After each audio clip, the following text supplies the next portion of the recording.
చదువు మీద ధ్యాస ఉన్న వాళ్ళ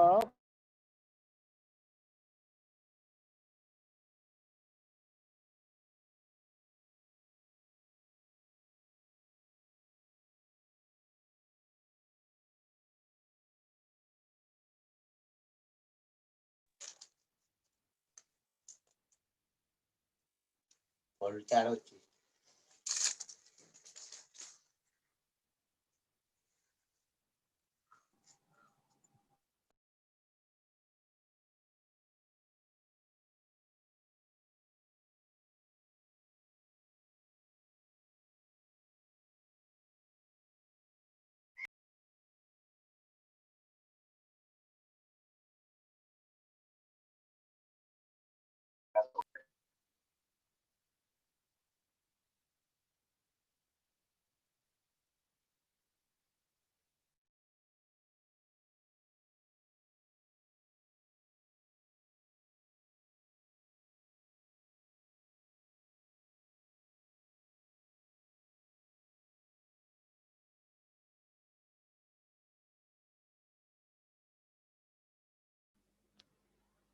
hello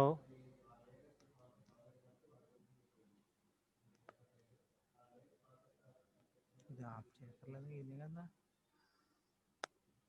hello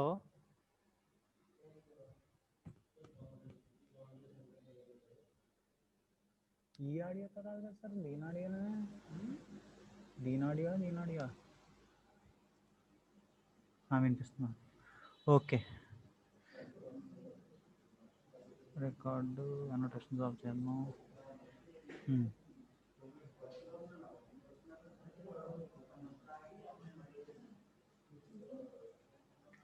okay, good morning to all.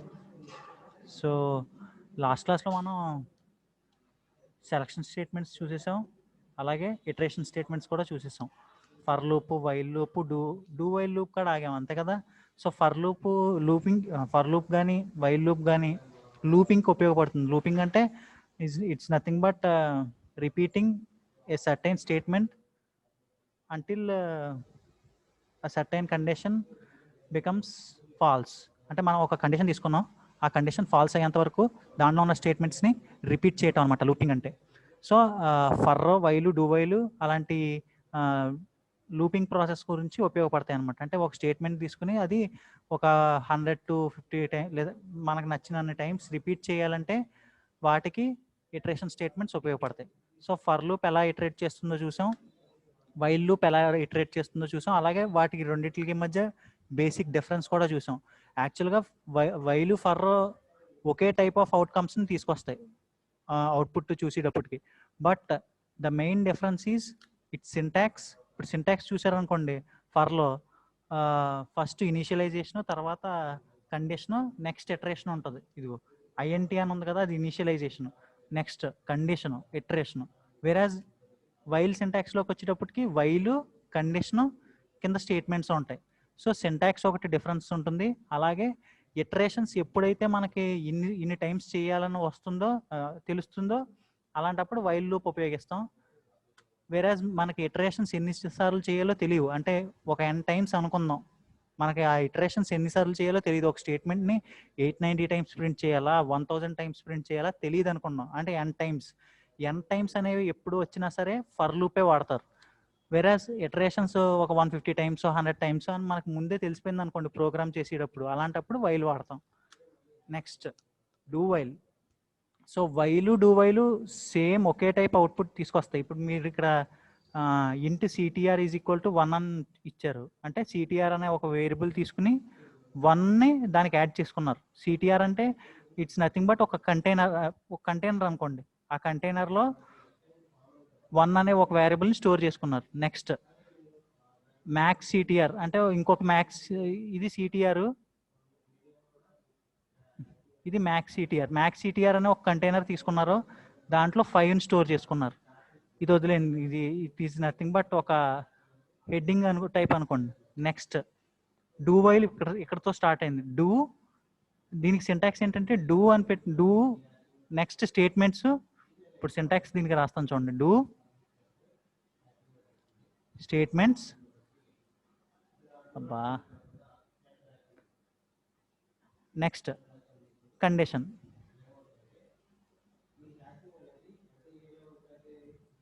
So do statement దాని కండిషన్స్ ఇలా ఉంటుందన్నమాట సింటాక్స్. సో ఇప్పుడు డూ వైల్లోకి వచ్చారనుకోండి, డూ అని రాసుకున్న తర్వాత ఏ స్టేట్మెంట్ ప్రింట్ చేయాలనుకుంటున్నామో ఆ స్టేట్మెంట్లను ఇక్కడ రాసేస్తాం, దాని కండిషన్ ఇక్కడ రాసాం. ఓకే, ఇప్పుడు ఈ అవుట్పుట్ ఏంటో ఒకసారి కరెక్ట్గా చూసి చెప్పండి నాకు, దీని అవుట్పుట్ ఎలా వస్తుందో. సేమ్ వైల్ లూప్ ఎలా పనిచేస్తుందో ఇది కూడా అలాగే ఇటరేట్ చేస్తుంది. సో నాకు దీని అవుట్పుట్ ఎలా వస్తుందో మీరు టెక్స్ట్ చేయండి మీ అవుట్పుట్ని. ఇది వదిలేయండి, దిస్ ఈజ్ నథింగ్ బట్ ఒక హెడ్డింగ్ టైప్ అనుకోండి. CTR1 CTR5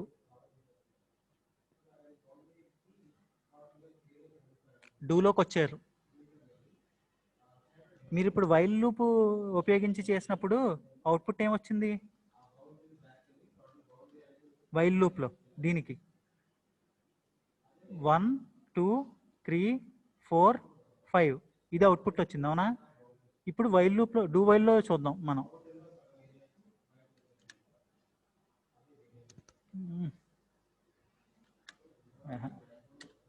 okay, do while. So do వైల్లో ఈ అవుట్పుట్ ఎలా వస్తుందో చెప్పండి నాకు ఒకసారి. ప్రోగ్రామ్ని కరెక్ట్గా చదివితే మీకు అర్థమైపోతుంది ఈజీగా. ఇది వైల్ లూప్కి అవుట్పుట్, నిన్న చూసిన వైల్ లూప్కి అవుట్పుట్ ఇది. వేరస్ డూ వైల్లో hello world the value is 1, hello world the value is 2, hello world అలాగా 5 సార్లు ప్రింట్ అవుతుంది. ఏమని? Hello world the value is 1, hello world the value is 2, hello world the value is 3. అలాగా 5 times వరకు hello world the value is 5 అని print అవుతుంది. ఏమని? ఇక్కడ అవుట్పుట్ తీసుకోండి. డూ వైల్కి వచ్చేటప్పటికి హలో వరల్డ్ వాల్యూ ఈజ్ 1 అంటే వైల్కి డూ వైల్కి ఏ తేడా వచ్చింది ఇప్పుడు? హలో వరల్డ్, మళ్ళీ hello world value is 2, hello world value is 3. So వైల్కి డూ వైల్కి ఎక్కడ తేడా వచ్చింది అవుట్పుట్లో ఒకసారి సరిగ్గా గమనించారంటే 1 2 3 4 5 అలాగే ఉన్నాయి, అవునా? ఇక్కడ కూడా 1 2 3 4 5 ఉంది, ఇక్కడ 1 2 3 4 5 ఉంది. బట్ వెరాస్ ఇక్కడ మనకి ఒక స్టేట్మెంట్ యాడ్ అయింది చూసారా, హలో వరల్డ్ వాల్యూ ఈజ్ అని. సో డూ వైల్ స్టేట్మెంట్కి వైల్ స్టేట్మెంట్కి బేసిక్గా వచ్చిన తేడా ఏంటంటే, ఇక్కడ ఒకసారి ఈ చూడండి. ఇప్పుడు అటు చూసారా, అక్కడ పైన వైల్ స్టేట్మెంట్ ఇచ్చుకున్నాడు, కింద డూ వైల్ స్టేట్మెంట్ ఇచ్చుకున్నాడు. సో వైల్ స్టేట్మెంట్ సింటాక్స్ చూసినట్టయితే మీకు పైన కండిషన్ ఉంది, ఇక్కడ ఇక్కడ ఇక్కడ ఫస్ట్ కండిషన్ ఇచ్చేసుకున్నాడు, నెక్స్ట్ స్టేట్మెంట్ ఇచ్చుకున్నాడు. Yeah, syntax difference. ఇక్కడికి వచ్చేటప్పటికి ఏంటంటే ఫస్ట్ స్టేట్మెంట్ ఇచ్చుకున్నాడు, నెక్స్ట్ కండిషన్ ఇచ్చుకున్నాడు. సో దీన్ని బట్టి ఏమర్థం అవుతుందంటే, ఇప్పుడు వైలు ఈ కండిషన్ ఎప్పుడైతే ఫాల్స్ అయింది, ఇప్పుడు I less than 5లో నేను వాల్యూ ఫస్టే నేను 6 ఇచ్చేసాను అనుకోండి, 6 less than 5. సో ఇక్కడ ఫస్టే కండిషన్ ఫాల్స్ అయిపోయింది. సో అలాంటి సినారియోలో అసలు ఈ కింద ఉన్న స్టేట్మెంట్ ప్రింట్ అవ్వదు వైల్లో. వేరాజ్ డూ వైల్లో అదే స్టేట్మెంట్ ఇచ్చుకున్నారనుకోండి, అట్లీస్ట్ ఇక్కడ 6 less than 5 అని ఇది ఫాల్స్ అవ్వని ఈ పైన ఒక సింటాక్స్ ఇచ్చి పైన స్టేట్మెంట్ ఉందో చూసారా, ఇది ఒక్కసారి అట్లీస్ట్ వన్స్ అయినా ప్రింట్ అవుతుంది అనమాట. ఇక్కడికి వచ్చేటప్పటికి కండిషన్ ఫాల్స్ అయితే అసలు స్టేట్మెంట్ ప్రింట్ అవ్వదు. వేరేజ్ ఇక్కడికి వచ్చేటప్పటికి కండిషన్ ఫాల్స్ అయినా స్టేట్మెంట్ అనేది అట్లీస్ట్ 1 టైం అయినా ప్రింట్ అవుతుంది అనమాట. So that is the difference between while and do while. అర్థమైందా? ఒకసారి సరిగ్గా చూడండి, ఈజీ ఇదేమీ ఉండదు. మిషన్ ఫస్ట్లో వస్తుంది, డూ వైల్లో ప్రోగ్రామ్ ఎండింగ్లో వస్తుంది. సో మనం స్టేట్మెంట్ ముందు రాసేసాం కాబట్టి కండిషన్ చెక్ చేసుకోదన్నమాట కంప్యూటర్. ఫస్ట్ స్టేట్మెంట్ ఉండిపోయింది కాబట్టి ఆ స్టేట్మెంట్ యాస్టీస్గా ప్రింట్ చేసేసుకుంటుంది. కండిషన్ కింద ఉంది కాబట్టి అప్పుడు కండిషన్ చెక్ చేయడం మొదలెడుతుంది డూ వైల్లో. సో అదనమాట బేసిక్ డిఫరెన్స్. ఇవి ఏంటంటే ఇవి చాలా కన్ఫ్యూజింగ్గా ఉంటాయి. మీరు ఒకవేళ బయటకు వెళ్ళినప్పుడు జాబ్ ఇంటర్వ్యూలో కూడా బేసిక్గా ఇవే అడుగుతారు, ఎందుకంటే ఇవి చాలా కన్ఫ్యూజింగ్. ఈవెన్ నాకు తెలిసి అడిగేవాడికి కూడా సగం తెలుస్తుంది వీటి గురించి.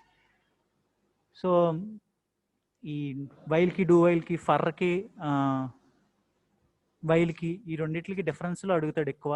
ఇంకోటి ఏంటంటే ప్రోగ్రామింగ్లో ఏది ఎక్కువ యూజ్ చేస్తారో. What on C language at 1.1.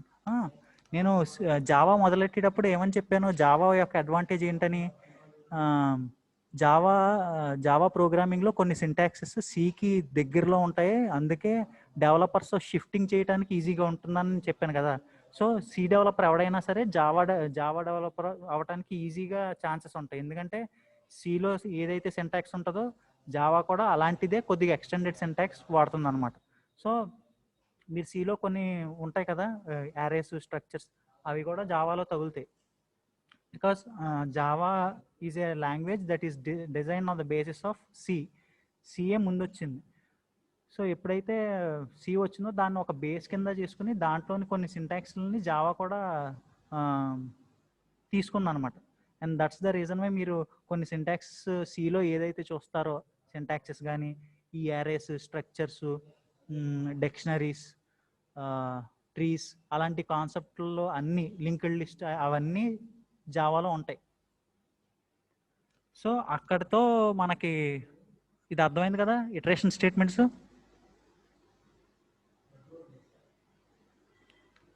Iteration statements అన్నీ ఒకేలా కనపడతాయి, ఒకేలాంటి అవుట్పుట్ కూడా తీసుకొస్తాయి. బట్ ప్రోగ్రామింగ్ చేసేటప్పుడు డెవలపర్ గడి యూసేజ్ మీద డిపెండ్ అయ్యి వాడు మూడిట్లో ఏదో ఒకటి తీసుకుని ప్రోగ్రామింగ్ చేసుకుంటాడు అనమాట. అర్థమైందా? సో వాడికి ఒక్కొక్కసారి డూ వైల్ అవసరం అవుతుంది, అలాంటప్పుడు డూ వైల్ వాడతాడు. ఎక్కువ శాతం మూడిట్లోని ఏది బెస్ట్ అని అడుగుతారు, ఫర్ దానికి answer.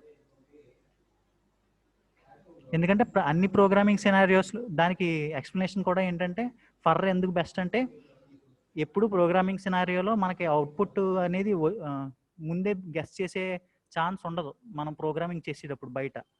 And that's the reason why 3 లూప్స్లో ఎక్కువ ఫర్ వాడతారన్నమాట. అర్థమైందా?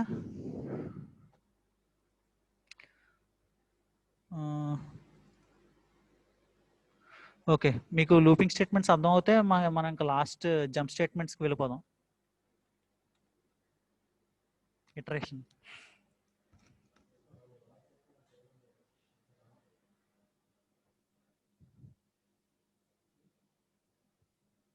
ఓకే,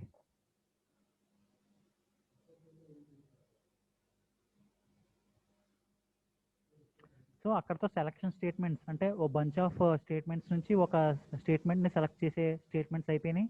అలాగే ఒక స్టేట్మెంట్ని తీసుకుని ఒక 10 times 20 times ఇటరేట్ చేసే స్టేట్మెంట్స్ అయిపోయినాయి. Third, jump statements. So jump statements అనేటప్పటికి ఏంటంటే దాంట్లో బ్రేక్ అండ్ కంటిన్యూ, అంటే ఇప్పుడు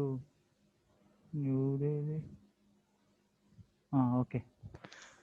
సో ఇవి ఏం చేస్తాయంటే, ఒక బేసిక్గా దీని యాక్చువల్ యూసేజ్ ఏంటంటే బ్రేక్ది ఒక లూప్ ఇన్ఫినిటీ లూప్ అయింది అనుకోండి, అంటే కంప్యూటర్కి ఆ లూప్ నుంచి బయటికి రావట్లేదు అనుకోండి, అంటే అది అలా తిరుగుతూనే ఉంది. ఇప్పుడు నేను కొన్ని ప్రోగ్రామ్స్ ఉంటాయి, మీరు ఎప్పుడన్నా చూసారా, స్క్రీన్ మీద 1 ఇన్ఫినిటీ టైమ్స్ ప్రింట్ చేయమన్న ఒక ప్రోగ్రామ్ ఉంటుంది. ఆ ప్రోగ్రామ్ తీసుకుని మీరు కంప్యూటర్లో రన్ చేసి చూసారనుకోండి, అది ఏం చేస్తుంది అంటే స్క్రీన్ మీద 1 అనే అలాగా ఇన్ఫినిటీ టైమ్స్ ప్రింట్ చేసుకుంటూ వెళ్తుంది. సో ఆ లూప్ ఎప్పుడు ఆగుతుంది, బ్రేక్ లేదనుకుందాం, ఆ లూప్ ఎప్పుడు ఆగుతుందంటే ఆ సిస్టమ్ ఏదో షట్ డౌన్ అయిపోవాలి లేదా పవర్ ఆఫ్ అయిపోవాలి. ఇలాంటి 2 సినారియోస్ ఎప్పుడైతే వస్తాయో అప్పుడే ఆ ప్రోగ్రామ్ ఆగుతుంది. ఒకవేళ ఆ 2 సప్లైలోనే ఉన్నాయనుకోండి, కంప్యూటర్ ఆ నెంబర్ 1 అనేది దగ్గర మన ఎర్త్ ఎండ్ అయ్యే వరకు ప్రింట్ చేస్తూనే ఉంటుంది అనమాట. సో దాన్ని లూపింగ్ అంటారు అనమాట, ఇన్ఫినిట్ లూప్. అంటే అది దానివల్ల బేసిక్గా వచ్చే డిసడ్వాంటేజ్ ఏంటంటే సిస్టమ్ రిసోర్సెస్ బాగా కన్జ్యూమ్ అయిపోతాయి అన్నమాట. సో ఆ సిస్టమ్ రిసోర్సెస్ని కన్జ్యూమ్ అవ్వకుండా ఆ ఇన్ఫినిట్ లూప్ నుంచి మనం బయటికి రావాలి అంటే బ్రేక్ స్టేట్మెంట్ వాడతారనమాట. సో జావా బ్రేక్ స్టేట్మెంట్ అనేది ఏంటంటే ఒక లూప్లోంచి బయటికి రావడానికి బ్రేక్ స్టేట్మెంట్ అనేది ఎక్కువ ఉపయోగపడుతుంది. ఇప్పుడు మీరు ఇక్కడ చూసారు కదా, ఇక్కడ for i int i is equal to 0, i less than 10, i++. దీని అవుట్పుట్ ఏమొస్తుంది?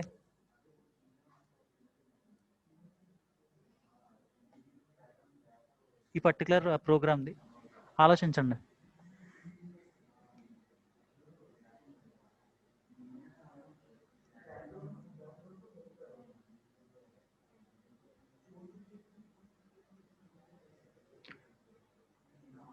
అక్కడ ఫర్ లూప్ వాడాడు.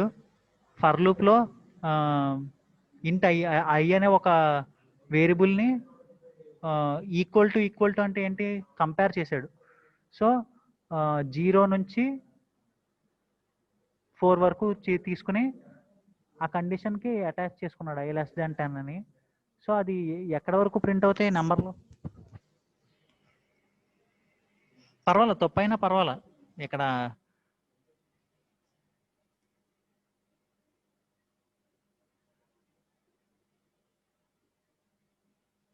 0, 1, 2, 3, 4 కరెక్ట్. 4 to 10 అవ్వదు, ఎందుకంటే ఇప్పుడు ఇక్కడ తీసుకున్నారు అనుకోండి 0, 1, 2, 3.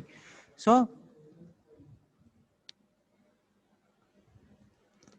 ఇక్కడ మీరు చూసినట్టయితే బ్రేక్ ఎందుకు వాడారంటే, బ్రేక్ స్టేట్మెంట్ వాడినప్పుడు యాక్చువల్గా 4 కూడా ప్రింట్ అవ్వాలి. బ్రేక్ ఎప్పుడు వాడామంటే అక్కడ మనం తీసుకున్న ఎలిమెంట్ 3 తర్వాత ఇంక్రిమెంట్ అయింది 3++ అంటే 3+1 కింద, అప్పుడు 4 అయింది. సో 4 ఈక్వల్ టు 4 దాన్ని ఏమంటారు, కంపేర్ అయింది అన్నమాట. ఇక్కడ ఈ 4తో కంపేర్ చేసుకున్నారు. 4 ఈక్వల్ టు 4 అంటే అది ట్రూయే కదా. సో అక్కడ 4 ప్రింట్ యాక్చువల్గా 4 ప్రింట్ అవ్వాలి, బట్ బ్రేక్ రాసుకున్నాం కాబట్టి కంప్యూటర్కి ఏమని అర్థం అవుతుందంటే అక్కడతో ఆ లూప్ని బ్రేక్ చేసేయమని. అంటే నాకు ఇంటర్నెట్ కనెక్షన్ ఈజ్ అన్స్టేబుల్. వినిపిస్తుందా నేను చెప్పేది? ఏమైనా బ్రేక్ అవుతుందా?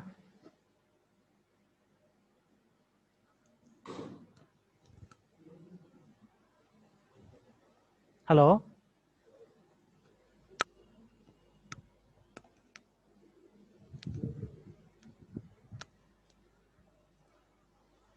ఓకే. సో ఇక్కడ అన్స్టేబుల్ అని వచ్చింది, అందుకని అడుగుతున్నాను. సో బ్రేక్ అని ఎప్పుడైతే ఇచ్చుకున్నారో మీరు యాక్చువల్గా ఇక్కడ 4 ఒకవేళ బ్రేక్ ఇచ్చుకోకపోతే 4 వరకు ప్రింట్ అవుతుంది.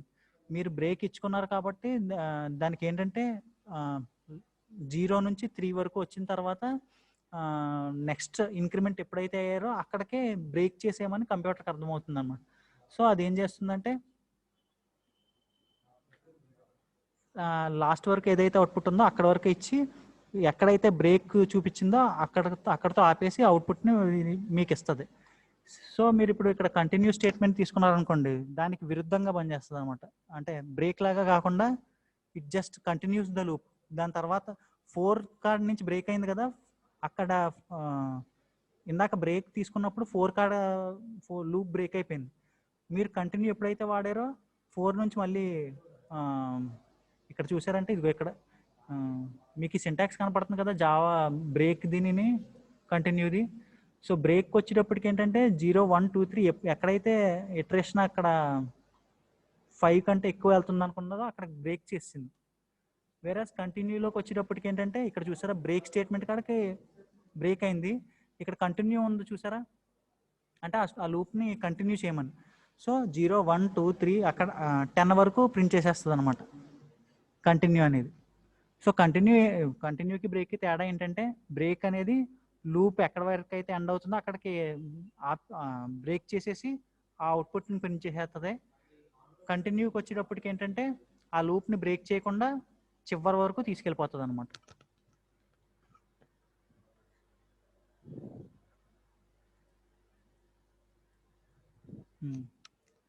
అర్థమైందా? బ్రేక్కి కంటిన్యూకి ఇది యాక్చువల్గా మనం బ్రేక్ వేరే చోట కూడా వాడాం, మీకు గుర్తుందా? ఇక్కడ స్విచ్ కేసులో మనం ఇక్కడ బ్రేక్ వాడాం. ఇది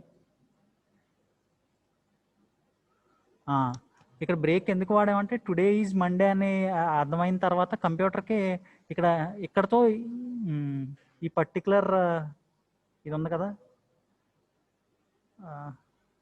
ఈ క్లాస్లో ఉండిపోవాలన్న, అంటే టుడే ఈజ్ మండే అక్కడ దొరకలేదు అంటే ఇక్కడతో బ్రేక్ చేసేయమని, అక్కడతో ఈ బ్లాక్ని బ్రేక్ చేసి నెక్స్ట్ బ్లాక్కి వెళ్ళమని. మళ్ళీ టుడే ఈజ్ ట్యూస్డే, ఈ బ్లాక్ అక్కడతో బ్రేక్ అయిపోయింది, నెక్స్ట్ దానికి. ఒకవేళ ఇక్కడ బ్రేక్ ఇవ్వలేదనుకోండి, దానికి అర్థం కాదనమాట. అంటే ఈ ఈ పర్టికులర్గా ఈ ఈ ఈ డివిజన్ ఎక్కడైతే ఉందో ఆ డివిజన్ ఎక్కడికి వరకు ఎండ్ అయిందో అర్థం కాదనమాట కంప్యూటర్కి. ఈ బ్రేక్ ఇవ్వకపోతే అది ఏం చేస్తుందంటే ఈ పర్టికులర్ బ్లాక్లోనే ఎక్కువసేపు చూసేస్తూ ఉంటుంది. సో బ్రేక్ ఏంటంటే ఆ పర్టికులర్ బ్లాక్ని వదిలి నెక్స్ట్ బ్లాక్ వెళ్ళమని. కంటిన్యూ ఏంటంటే దానికి ఫుల్ ఆపోజిట్గా పనిచేస్తుంది అనమాట, కంటిన్యూ చేయమని. ఎక్కువ ప్రోగ్రామింగ్ సినారియోలో బ్రేకే వాడతారు కంటిన్యూ కంటే. కంటిన్యూ అనేది చాలా అరుదుగా వాడతారు అనమాట. ఎందుకంటే కంటిన్యూ ఎప్పుడైతే మీరు ప్రోగ్రామింగ్ సినారియోలో కంటిన్యూ అనేది వాడతారో అది ఏం చేస్తుందంటే మీ ప్రోగ్రామింగ్ రిసోర్సెస్ని తినేస్తూ ఉంటుంది. And that's the reason why బ్రేకే ఎక్కువ వాడతారు అనమాట. ఎప్పుడు ప్రోగ్రామింగ్లో కంటిన్యూ అసలు వాడటం చూడరు మీరు. ఎందుకంటే కంటిన్యూ ఎప్పుడైతే రాస్తారో అది ఇన్ఫినిట్ లూప్కి దారి తీస్తుంది.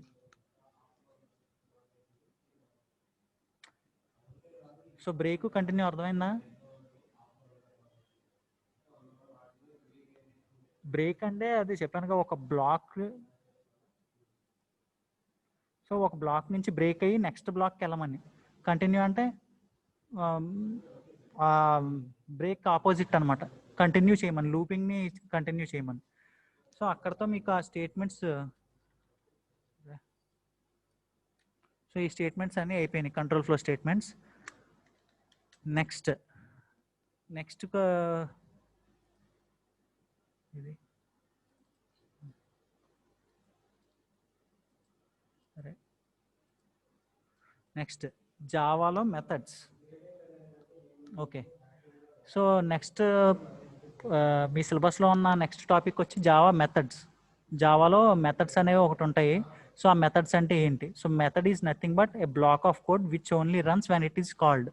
సో ఇప్పుడు మీరు ఒక సెట్ అయిన ప్రోగ్రామ్ తీసుకున్నారనుకోండి. ఇప్పుడు ఆల్రెడీ ఒక పెద్ద ప్రోగ్రామ్ తీసుకున్నారు కదా, దాంట్లో బ్లాక్ అంటే ఏంటంటే ఇప్పుడు నేను ఒక ప్రోగ్రామ్ తీసుకున్నాను, ఇదిగో దీంట్లో బ్లాక్స్ లేవా?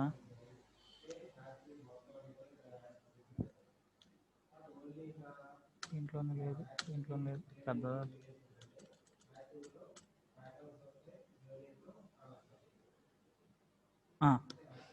ఇప్పుడు ఒక ప్రోగ్రామ్ తీసుకున్నారు, దాంట్లో ఇదిగో ఇక్కడ నుంచి ఫస్ట్ బ్లాక్. ఈ ఫస్ట్ బ్లాక్ ఎక్కడితో ఎండ్ అయింది? సారీ, ఇది ఫస్ట్ బ్లాక్. ఈ బ్లాక్కి ఎండింగ్ ఎక్కడ? ఇక్కడ చివరి బ్రేసెస్ అనమాట. అంటే ఇది కలిపి ఒక బ్లాక్. అలాగే నెక్స్ట్ ఇది ప్లస్ అంటే ఓపెనింగ్, దీని ఓపెనింగ్ ఎక్కడైతే ఉందో దీనికి క్లోజింగ్ అది అనమాట. సో ఈ ఓపెన్ బ్రాకెట్కి క్లోజ్ దానికి సంబంధించిన క్లోజింగ్ బ్రాకెట్ ఇది. సో ఇది సెకండ్ బ్లాక్. నెక్స్ట్ సెకండ్ది ఇక్కడ ఒక ఓపెన్ బ్రేస్ ఉంది, ఇది థర్డ్ బ్లాక్. దీనిది ఎక్కడ ఉంది? ఇది థర్డ్ బ్లాక్, ఇది ఫోర్త్ బ్లాక్. సో మీకు బ్లాక్స్ అర్థమైనాయి కదా. ఫోర్త్ ఇక్కడ బ్లాక్స్ కింద ఎలా డివైడ్ చేశానో అర్థమైందా? ఆ పైన బ్రేసెస్ ఏదైతే ఉందో, ఓపెనింగ్ బ్రేసెస్ ఏదైతే ఉందో దానికి సంబంధించిన నెక్స్ట్ క్లోజింగ్ బ్రేస్ ఏదైతే ఉందో అది ఒక బ్లాక్ కింద లెక్క వస్తుంది. ఫస్ట్ మీకు ఈ బ్రేసెస్ అర్థమవుతే దాన్ని బట్టి మెథడ్స్ ఈజీగా అర్థమవుతుంది. అంటే ప్రోగ్రామ్ని బ్లాక్స్లో డివైడ్ చేస్తారు. మనకి ప్రోగ్రామ్ అంతా ఒక సింగిల్ ఎంటిటీగా కనిపించిన ప్రోగ్రాంలో ప్రతిదీ ఒక బ్లాక్ కింద ఉంటుందన్నమాట.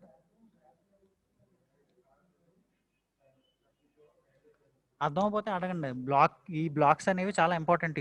అంటే ఇక్కడ చూడండి, ఇదిగో ఇక్కడ పబ్లిక్ క్లాస్ మెయిన్ అని పెట్టుకున్నాను. ఆ ప్రోగ్రాంలో ఫస్ట్ నేను ఒక ఓపెనింగ్ బ్రేసెస్ పెట్టా. ఆ ఓపెనింగ్ బ్రేసెస్కి క్లోజింగ్ బ్రేసెస్ ఇప్పుడు ఏదైతే ఫస్ట్ ఓపెనింగ్ ఉందో దాని క్లోజింగ్ ఎప్పుడు బాగా ఎండింగ్లోనే ఉంటుందన్నమాట. సో ఇదంతా కలిపి ఒక బ్లాక్. అర్థమైందా?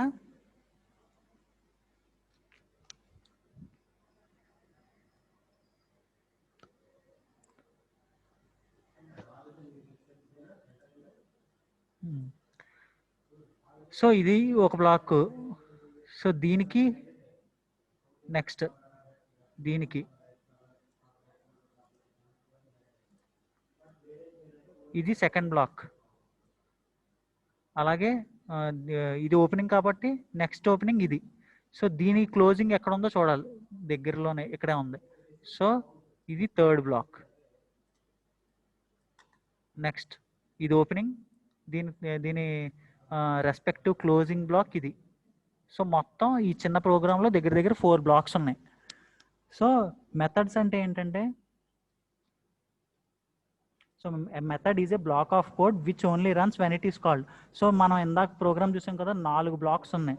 సో ఆ 4 బ్లాక్స్లో ఒక బ్లాక్ని ఎగ్జిక్యూట్ అవ్వమని కాల్ చేస్తున్నాను అనుకోండి, దాన్ని మెథడ్ అంటారు. అంటే ఒక సెర్టైన్ బ్లాక్ ఉంటుంది, ఆ బ్లాక్ని ఎగ్జిక్యూట్ అవ్వమని కాల్ చేస్తే దాన్ని మెథడ్ అంటారు. ఇప్పుడు మీకు ఇది డెఫినేషన్లో చెప్పడం కంటే ఈ ఎగ్జాంపుల్లో చెప్పాను అనుకోండి, ఈజీగా అర్థమవుతుంది.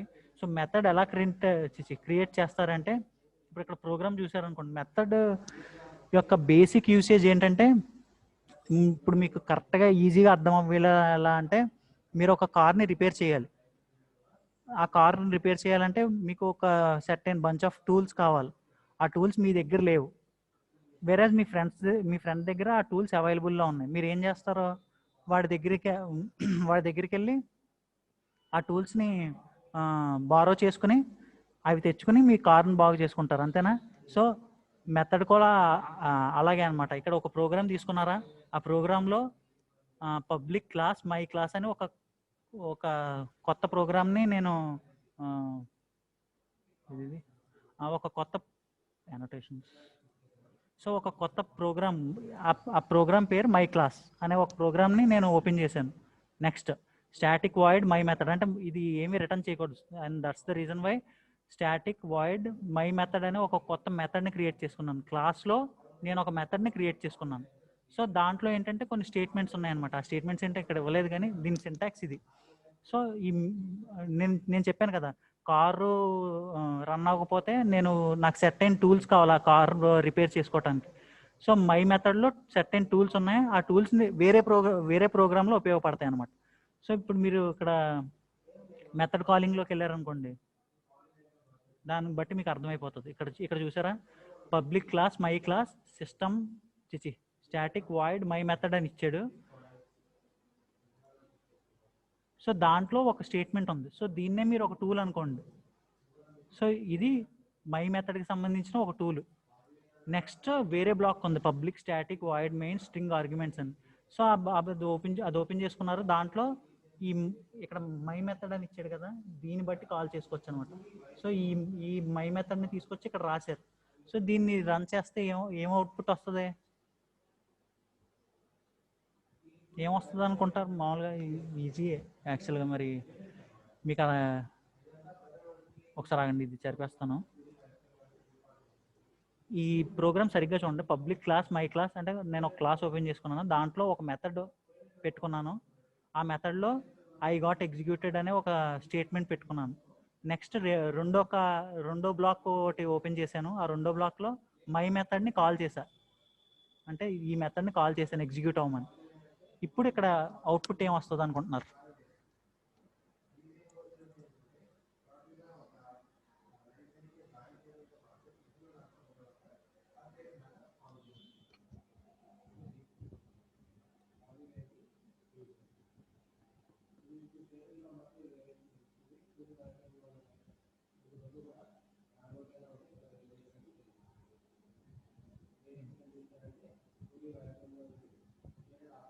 సో ఇప్పుడు నేను రన్ ఎగ్జాంపుల్ చేస్తున్నాను చూడండి.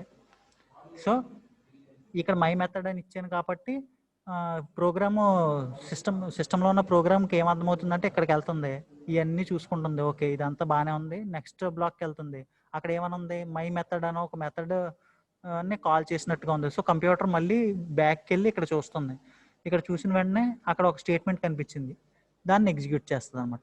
సో దీని అవుట్పుట్ వచ్చి ఐ జస్ట్ గాట్ ఎగ్జిక్యూటెడ్. ఇదేంటంటే నేను ఇందాక ఎగ్జాంపుల్ చెప్పాను కదా, ఆ ఎగ్జాంపుల్కి కరెక్ట్ డెఫినేషన్ అనమాట.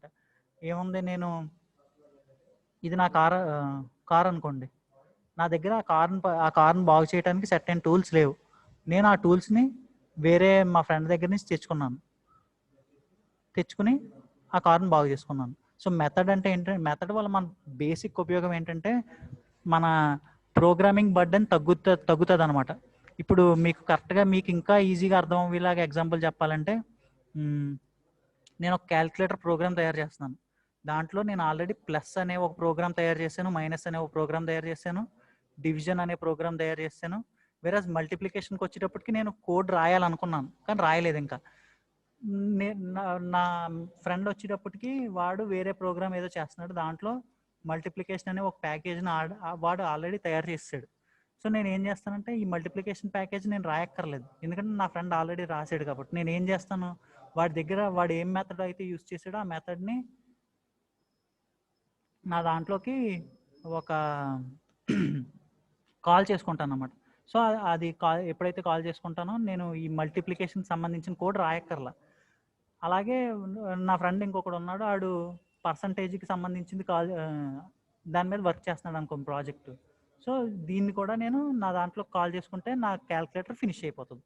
సో మెథడ్ యొక్క ఉపయోగం ఏంటంటే రీయూజ్ అనమాట.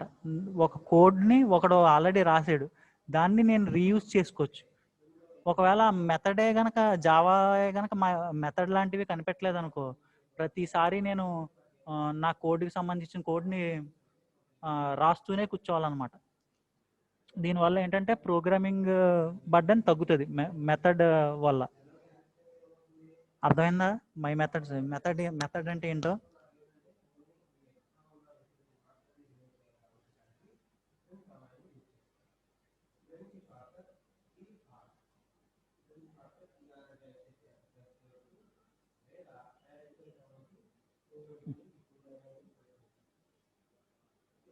ఓకే,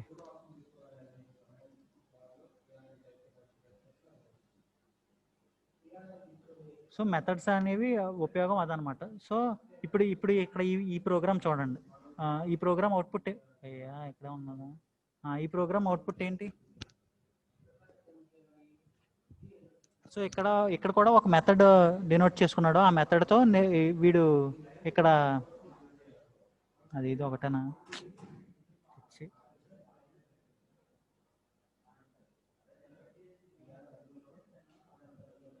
ఓకే, ఈ ప్రోగ్రామ్ చూడండి. ఈ ప్రోగ్రామ్ బట్టి మీకు ఈజీగా మెథడ్స్ అర్థమవుతుంది. ఇక్కడ ఒక క్లాస్ ఓపెన్ చేసుకున్నాడు. Next method void my method అని ఒక మెథడ్ క్రియేట్ చేసుకున్నాడు. దాంట్లో స్ట్రింగ్స్ సేవ్ చేసుకున్నాడు అనమాట. అంటే ఓ గ్రూప్ ఆఫ్ స్ట్రింగ్స్ని సేవ్ చేసుకున్నాడు already. Strings are nothing but characters. So void method string, ఆ స్ట్రింగ్కి ఒక నేమ్ డినోట్ చేసుకున్నాడు. అంటే F name is nothing but first name అనుకోండి. ఫస్ట్ నేమ్ ఇప్పుడు మన పేరులో ఫస్ట్ నేమ్ ఉంది కదా, ఇప్పుడు నా పేరు Suresh Kumar.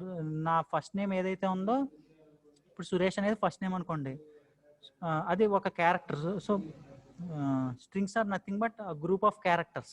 So string F name అంటే ఒక మనిషి యొక్క ఎఫ్ నేమ్స్ స్టోర్ చేసుకోమని అనమాట. Void my method string F name. Next system dot out dot, ఆ ఎఫ్ నేమ్ ఏంటి? ఈ రెఫ్నెస్ ఏంటిది, ఇది ఫస్ట్ నేమ్ అనుకోండి. సో ఈ ప్యాకేజ్లో ఏం స్టోర్ చేసుకున్నాడంటే ఈ ఎఫ్ నేమ్ అనే ఒక ప్యాకేజీ, ఒక రెఫరెన్స్ తీసేయండి పోనీ, ఏ ఫస్ట్ నేమ్ రా అనే ఒక ఫస్ట్ నేమ్ ఉంది, ఆ ఫస్ట్ నేమ్ని దీంట్లో స్టోర్ చేసుకున్నాడు. ఇది ఒక ప్యాకేజ్ రా అనే ఫస్ట్ నేమ్. ఇప్పుడు నెక్స్ట్ వేరే మెథడ్ ఓపెన్ చేసుకున్నాడు. దాంట్లో లియం అనే ఒక పేరు ఉంది, జెన్నీ అనే ఒక పేరు ఉంది, అంజనా అనే ఒక పేరు ఉంది అనుకోండి. వీటి మూడిట్లకి కలిపి యాక్చువల్గా వీళ్ళ ముగ్గురి ఫస్ట్ నేమ్లు ఒకటే. సో అలాంటప్పుడు ఆడు ఏం చేస్తాడు, ఆ మూడిట్లకి మై మెథడ్ని తగిలిస్తాడు, అంటే ఈ మెథడ్ని. సో ప్రోగ్రామ్కి ఏం అర్థమవుతుందంటే ఇవన్నీ చూసుకుంటూ వస్తుంది. లియమ్, జెన్నీ, అంజనా అని ఉంది కదా, అది చూసుకున్న తర్వాత ఇక్కడ మై మెథడ్ అని ఉంది. సో ఇది మళ్ళీ ఇక్కడ ఈ ప్యాకేజ్లోకి వెళ్ళి ఈ మై మెథడ్ అన్న ప్యాకేజ్లోకి వెళ్ళి దాని స్టేట్మెంట్ ఏదైతే ఉందో దాన్ని ఇక్కడ కాపీ చేసేస్తుంది. ఇప్పుడు అవుట్పుట్ ఏమైనా వస్తుంది, నాకు ఈ డ్రాయింగ్స్లో కుదరట్లేదు. దీని అవుట్పుట్ ఏం రావచ్చు? ఇక్కడ చూడండి, ఇక్కడ ఈ మూడిట్లకి కలిపి ఒక స్ట్రింగే అనుకోండి. సో ఆడు లియం రెఫ్నెస్, జెన్నీ రెఫ్నెస్ అని ఆడు మెన్షన్ చేయక్కర్లా, జస్ట్ మై మెథడ్ అని పెట్టుకుంటే సరిపోతుంది అనమాట.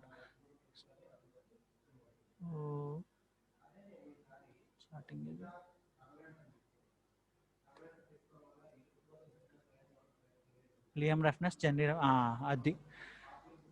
సో ఇప్పుడు రన్ ఎగ్జాంపుల్ చూసారా? సో రెఫ్నెస్ అనేది ఒక ప్యాకేజ్ కింద ఆల్రెడీ క్రియేట్ చేసుకున్నాడు ఎక్కడో మెథడ్లో. ఈ 3 పేర్లకి వాడికి ఇచ్చిన లిస్ట్లో ఆ ఎఫ్ నేమ్తో వీళ్ళు ముగ్గురు కలిసి ఉన్నారని ఉంది. సో ఆడు ఏం చేస్తాడంటే ప్రతిదీ ఒక మై మెథడ్ కింద కాల్ చేసేసుకుంటాడు. దీన్ని బట్టి ఆడికి అడ్వాంటేజ్ ఏంటంటే ఈ రెఫ్నెస్ని అత్తమాను కాపీ చేయక్కర్లేదు. సో మై మెథడ్స్ అనేవి ఎందుకు యాక్చువల్గా ఎక్కువ ఎందుకు ఉపయోగపడతాయంటే, నేను ఒక ప్రోగ్రామ్ చేశాను, దాన్ని ఒక ప్యాకేజ్ కింద మార్చేసుకున్నాను. ఆ ప్యాకేజ్ని వేరే ప్రోగ్రాముల్లోకి నేను ట్రాన్స్ఫర్ చేసుకుంటాం కానీ దాన్ని ఏమంటారు, కాల్ చేసుకుంటాం కానీ చేసుకోవచ్చు అనమాట. దీన్ని బట్టి ప్రోగ్రామింగ్ బర్డెన్ తగ్గిపోతుంది. సో మెథడ్స్ అంటే అవి. సో నేను రేపు వచ్చేటప్పటికి ఓవర్లోడింగ్, మెథడ్ ఓవర్లోడింగ్ అవన్నీ చూద్దాం మనం. మెథడ్స్ అర్థమైనాయి కదా మొత్తం? మెథడ్ అంటే ఏంటో జావాలో మెథడ్స్ అంటే.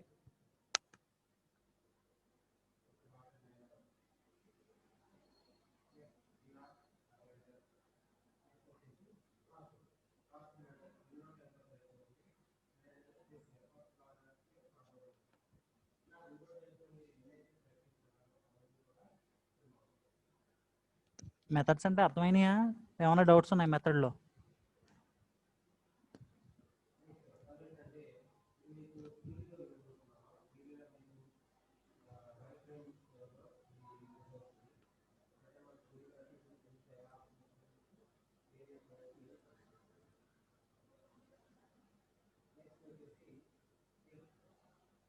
ఓకే. సో నెక్స్ట్ క్లాస్లో method overloading, method scope, method overloading ఇచ్చాడు. సో మెథడ్ ఓవర్లోడింగ్ గురించి తెలుసుకుందాం. స్కోప్ ఇచ్చాడో లేదో చూడలేదు. సో మెథడ్ ఓవర్లోడింగ్ అంటే ఏంటి అవన్నీ తెలుసుకుందాం. మీరు ఈ w3schools.com అని ఉంది కదా, సో ఈ w3schools.com అనే వెబ్సైట్లో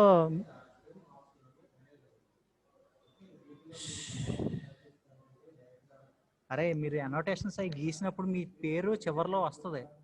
మీకు ఎన్నిసార్లు చెప్పాను? ఎల్కేజీ వాళ్ళు చేస్తారు ఇలాంటి పనులు. మీకు ఒకవేళ వినాలని లేదనుకోండి, కామ్గా కూర్చోండి. ఇంటికాడే ఉంటున్నారు కదా, అలా పిచ్చి గీతలు ఎవరు గీస్తారో సెన్స్లెస్ ఫెలోస్ గీస్తారు, ఎల్కేజీ చదివే వాళ్ళు.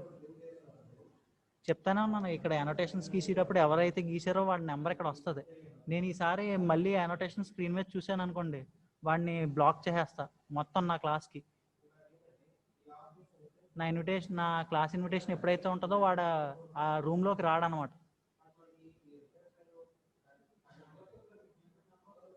ఈసారి అదే చేస్తాం సార్. ఈసారి ఒకవేళ కనుక మీరు అనోటేషన్స్ గీసారా, ఆ పర్టికులర్ నెంబర్ రూమ్లోకి రానివ్వను. మీకు ఆల్రెడీ ఒకసారి ఆల్రెడీ చెప్పాను, అనోటేషన్స్ గీసేటప్పుడు చివరిలో వాడి పేరు వస్తుంది, ఎవడైతే గీసాడో అది. మీరు మళ్ళీ చేస్తే ఈసారి చూసేది ఉండదు, నేను వాడిని బ్లాక్లో పెడతాను.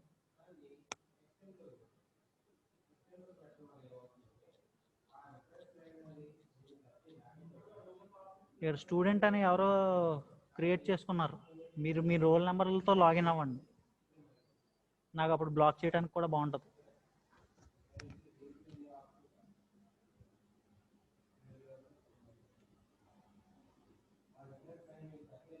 సాఫ్ట్వేర్ క్రియేట్ చేసినప్పుడు ఎదవైతే కాదు కదా. మీకు అన్ని తెలివితేటలు ఉంటాయి, వాడికి అంతకంటే మించి తెలివితేటలే ఉంటాయి.